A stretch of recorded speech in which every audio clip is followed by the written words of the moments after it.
मला लय गरज होती पैशाची, म्हणून मग मी बँकेत गेले होते माझ्या नावावरती लोन करायला. मला त्या बँकेतल्या मॅडम म्हणल्या तुम्ही कुठं कामाला आहे का. मग मी म्हणलं मॅडमला की मला जर काम करून पैसे कमवायचं असतं ना तर मी बँकेत कशाला आले असते लोन करायला. कामाला तर मला जाऊ वाटाना कुठं. मग त्या मॅडम मला म्हणल्या तू मला नाही भेटणार लोन. मी मॅडमला लय रिक्वेस्ट केली, म्हणलं मॅडम करा की काहीतरी, मला लय गरज आहे पैशाची.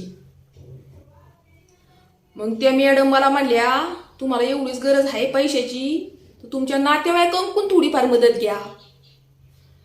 मी म्हणलं त्या मॅडमला नातेवाईक माझी मला दारात उभी करणार नाही, त्यांच्याकडून मी पहिलेच पैसे घेतलेले आहेत ते अजून दिलं नाही तर. मग त्या मॅडम मला म्हणल्या तुम्हाला एवढी अर्जंट पैशाची गरज काय आहे पण आता. मी त्या मॅडमला म्हणलं मला छप्परछंदाचा फोन घ्यायचा या.